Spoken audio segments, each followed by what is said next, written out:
மகிழ்ச்சிகரமான வாழ்க்கை அந்த காலத்தில இந்த காலத்தில் லியோனி பட்டிமன்றம் பார்த்திருப்பீங்க, சாரவன் பாப்பியா பட்டிமன்றம் பார்த்திருப்பீங்க, திரும்ப பட்டிமன்றங்கள் பார்த்திருப்பீங்க. உண்மையிலே நீங்க ஆழமா ரசித்தா இந்த பட்டிமன்றம் அவற்றிற்கு கொஞ்சமும் குறைவாக இருக்கிறது. நான்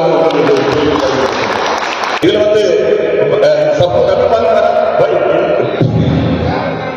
किसको मालूम नहीं, किसको तमिल मालूम नहीं, थोड़ा हाथ ऊपर। एक नहीं, पिछले बार बाबू साहब आपको बताया था, भाई साहब पूरा तमिल में बात किया था, 2022 में आया था। 2022 में जो पटिमंडल हुआ था, पटिमंडल में डिबेट है, आपको तो समझ में आ रहा है सर, दो ग्रुप कर दिया, हिंदी में कटी करो फिर कभी चाहते हैं हिंदी में चलेंगे। बाबू साहब आपको बताया था, भाई साहब क्या है, आपको हमेशा तमिल में बात किया, बोलते थे, आपको कुछ समझ में ही नहीं आया, ऐसा कुछ बोला। भाई ये निष्पक्ष क्या है, आप हिंदी में मिला मिला के बीच करना, हिंदी हमारा जो भाषा में हिंदी ये முதல் முறையாக ऐसा है, ये हिंदी हिंदुस्तान का जो हिस्ट्री में सबसे पहले एक पटिमंडल डिबेट चलेगा हिंदी और तमिल मिला के, इसलिए ये हिंदी और तमिल मिला के करेंगे। आपको बाइक की सामने भी बैठा के मेरे ख्याल में हाथ के ऊपर बोल रहा है।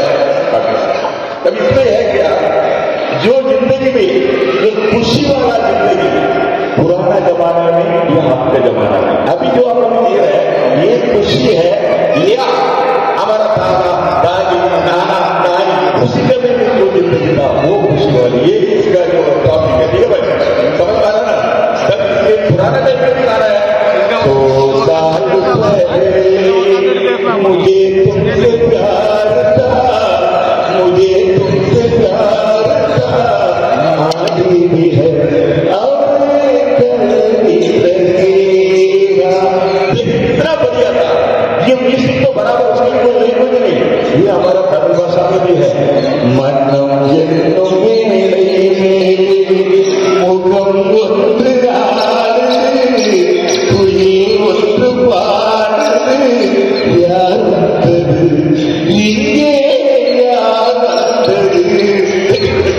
है ना, दोनों बराबर, इसलिए ये हिंदी है तमिल में कोई अंतर नहीं है, इसलिए हमारा जो कनियन फुटबॉल करके महाकवि 2000 साल के पहले लिखा है, याद पूरे यावर पेड़ी। इसका मतलब ये है दुनिया सभी हमारा गांव है, जो दुनिया में जी रहा है वो सभी इंसान हमारा रिश्तेदार है, हमारा एक 2000 सालों को पहले 2000 ஆண்டுகளுக்கு முன்பே இந்த உலகமே எங்கள் ஊர், இந்த உலகில் உள்ள மக்கள் எல்லாம் எங்கள் உறவுகள் என்று குரல் கொடுத்த கணியன் பூங்குன்றராஜ் சொந்தக்காரர்கள் தான். உங்களுக்கு நாங்க கடிதம் கொடுத்து அது சேர்ந்து 15 நாள் ஆகும், அதை நீங்க படிச்சு அதுக்கு பதில் கூட 15 நாள் ஆகும், அதுக்கப்புறம் நீங்க மாட்டு வண்டியை பிடிச்சி வரதுக்கு 7-8 மாசம் ஆகும். நீங்க அடுத்த தமிழ் சங்கத்துக்கு வந்திருக்கணும். தமிழகத்துக்கு வர முடியுமான்னு ஒரு கடிதம், அந்த கடிதம் கிடைக்கிறது ஒரு 8 நாள், நாங்களுக்கு பதில் ஆமாங்களுக்கு ஒரு 8 நாள், அப்புறம் மாட்டு வண்டியை கூட்டிக்கிட்டு மாப்பிள்ளைய கூட்டிக்கிட்டு இருக்கிறது மாதிரி நீங்க கட்ட வண்டி வந்து சேர்றதுக்கு 3 மாசம் ஆகும். நடத்தினாங்க வளர்ச்சி அறிவியல் கண்டுபிடிப்புகள் மனிதனை ஆழ்ந்தப்படுத்திக் கொண்டிருப்பது இந்த காலத்தில் தான் சொல்றாங்க. நடுவரையாக லெட்டர்னா 10 நாள் ஆகும், போறதுக்கு வர்றதுக்கு 10 நாள் ஆகும். இவ்வளவு நாள் ஆயிரம் சொன்னாங்க. எனக்கு ஒரே ஒரு டவுட் தான், அந்த காலத்தில் நாங்கள் லெட்டர் போட்டிருந்தா கூட 15 நாள் லெட்டர் போய் சேர்ந்துருக்கோம். ஐயா லெட்டர் போட்டு மாற்றில 10 நாளைக்கு முன்னாடி கிளம்பிருந்தா கூட இல்லை, பூபதி சார் புறாக்காலில் கட்டி விட்டுருவாரு, புறாக்காலில் கட்டிடத்தை கட்டி கரெக்டாக விட்டுருவாரு, புறாக்காலில் கட்டியிருப்பாரு. நடுரையா 10 நாளைக்கு முன்னாடியே கிளம்பியிருந்தா கூட கண்டிப்பாக வந்து சேர்ந்துருவாருன்ற நம்பிக்கை எங்களுக்கு இருந்தது அந்த காலத்தில். ஆனால் நேற்று அந்த இண்டிகோ பிளைட்ல ஏறிக்கிட்டு பறக்குமா பறக்கா வருமா வராதா அப்படிங்கிற டென்ஷனோட. ஆனா இந்த காலகட்டம் அப்படி இல்லையா, டேக்கு டீசிப்பா வாமாப்ல பாத்துக்கலாம் புரியா விடு என்ன போயிட்டு இப்ப கூட நாங்க இங்க ஃபங்க்ஷன் வரதுக்கு முன்னாடி அக்காங்கெல்லாம் பார்த்தாங்க, என்ன கண்ணே கல்யாணம் ஆகலையா? ஆமாக்கா கல்யாணம் ஆகல. சொன்னாங்க கல்யாணம் ஆகப்பட்டு மட்டும் கிடையாது. இப்பதான் நம்ம ஹாஸ்பிட்டலுக்கு ஒரு நோயின்னு போனா அவங்க மாத்திரத்துக்கு இன்னும் 10 நோய் வராது. ஆனா அந்த காலத்துல நம்ம காய்ச்சல் இருந்தா பாட்டி வைக்கிற ரசம் வச்சே நம்ம காய்ச்சல் எல்லாம் ஓடி போயிடும். அன்றே ஒரு நாடு இருந்ததே, அந்நாட்டில்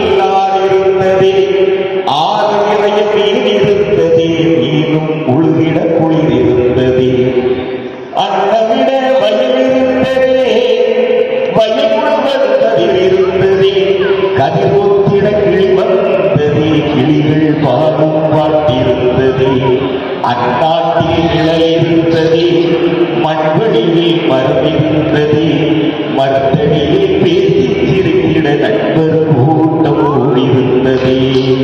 நல்ல மழை பெய்திருந்தது, நரகத்தை சூடில்லை, தீவட்டி கொள்ளையில்லை, எதுவும் நஞ்சில்லை. ஒரு வீட்டில் அடுப்பறிந்தால் மறு வீட்டில் பசுவில்லை, ஒரு கட்டு கலங்கி நிறைந்தால் ஓடி வர பலருடனே. நாடெங்கும் மதிகளிலே நடைவழி ஓடிருந்தது, 4 மணி போடிருந்தது, நல்லோர் சொல்லும் நிலை இருந்தது. அன்றும் பல மதம் இருந்தது, அதையும் தாண்டி அன்பிருந்தது. அன்றும் பல மதம் இருந்தது, அதையும் தாண்டி அன்பிருந்தது. உன்னை படைத்தோர் என்னை படைத்தோர் என்றதொரு சண்டை இல்லை, உன்னை படைத்தோர் என்னை படைத்தோர் என்றதொரு சண்டை இல்லை.